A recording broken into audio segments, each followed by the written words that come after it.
If the non-vegetarians stop slaughtering the cattle, do you know that there will be overpopulation of cattle?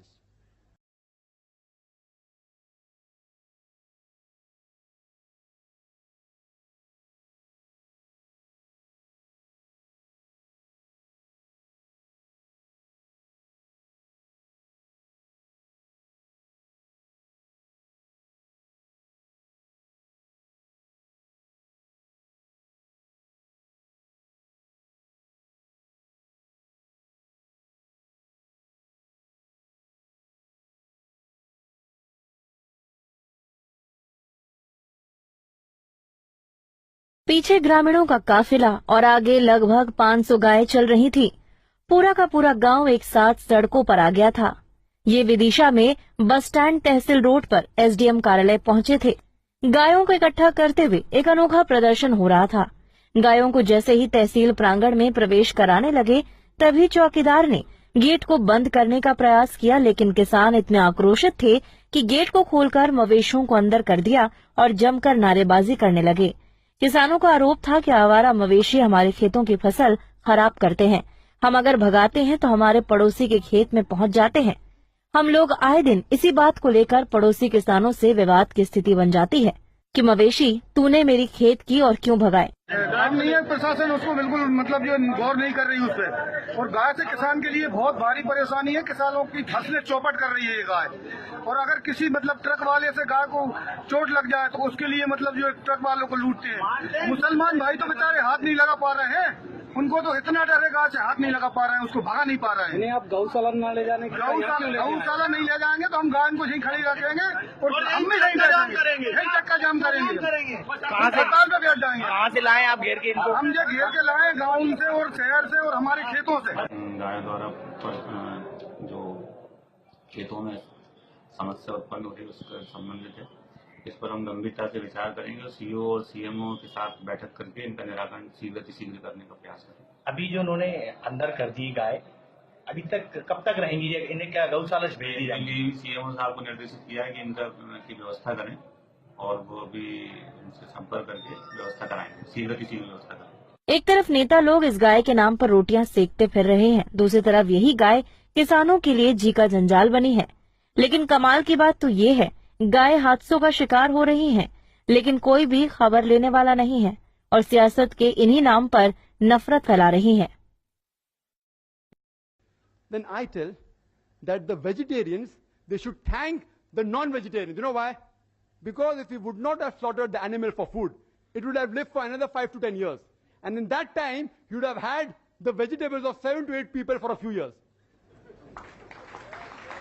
So you should thank us from preventing the animal from eating your vegetable food. Since Almighty God has given us permission to have non-veg, why should we not have non-veg? Allah says in the Quran, in Surah Maida, chapter number 5, verse number 1, eat of the four-footed animal which has been made lawful for you. Allah says in Surah Nahl, chapter number 16, verse number 5, that the cattle has been made for you, so that you benefit from them, and of their meat you can eat. The same message repeated in Surah Mu'minun, chapter number 23, verse number 21, that in the cattle is an instructive sign, from the belly you drink milk, and of the meat you eat. So since Almighty God has given us permission, why should we not have it? If the non-vegetarians stop slaughtering the cattle, do you know that there will be overpopulation of cattle? Overpopulation. I am aware that human beings, they raise animals for food. That means by methods, they increase the multiplication of the animals. But if suppose I agree that from today, all non-vegetarians stop raising animals for food and stop killing them for food, yet they will grow in population. You know why? Human beings. In all these years, our population is increasing. Even with all the family planning method, with all the birth control, hum do hamare do, yet we are increasing. There is no birth control method among the cattle, and the gestation is less than the human beings. 5 months to 6 months to 8 months, less than the human beings, and they multiply faster. So if we stop killing and stop raising, yet within a few decades, you'll have problems not of overpopulation of human beings, of overpopulation of cattle.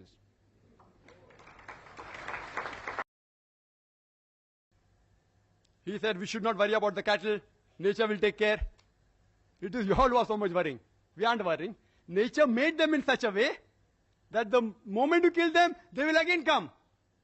God is the creator. Allah made them. If we kill lion, tiger, they will become extinct. Therefore, we cannot have their food. The cattle, we can have. God has made them that way. If we don't follow the instruction of God, there will be overpopulation.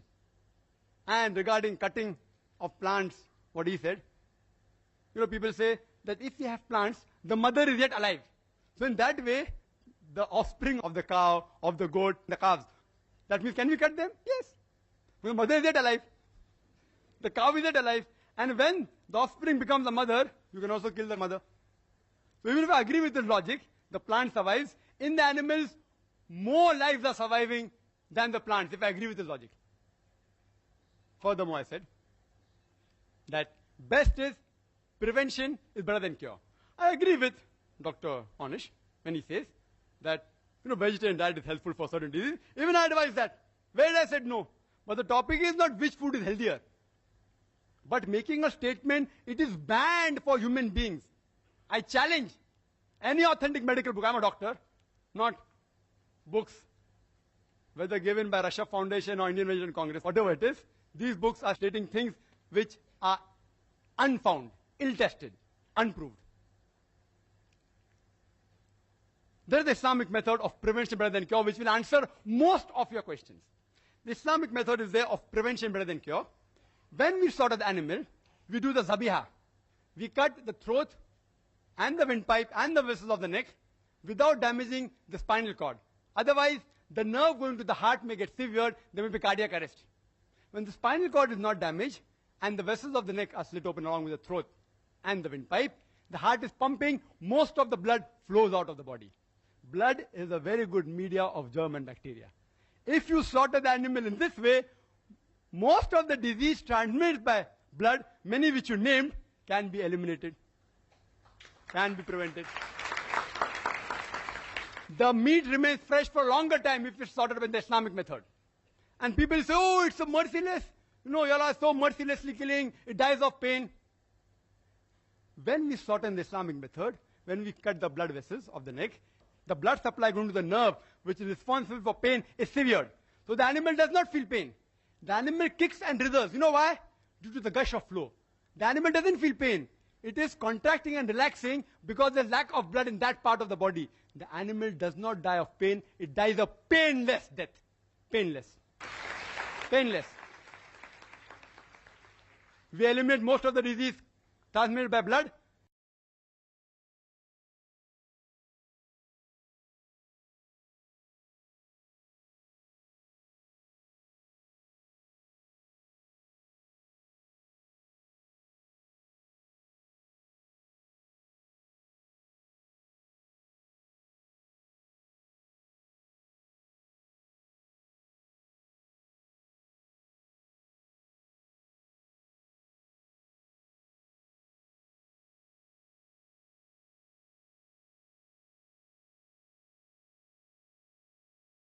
Beef कारोबार में हिंदुस्तान ने बनाया नया record.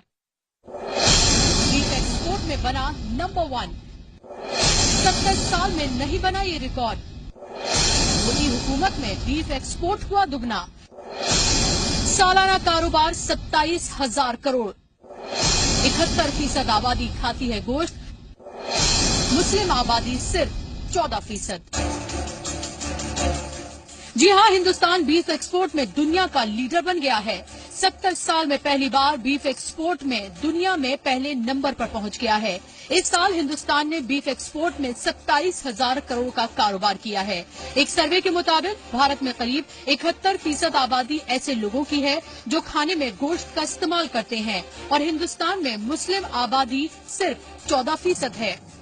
America के agriculture export department ने अपनी report में दावा किया था कि मोदी सरकार बनने के बाद पिछले साल अक्टूबर में भारत से बीफ एक्सपोर्ट 5% बढ़कर 20 लाख टन हो गया था।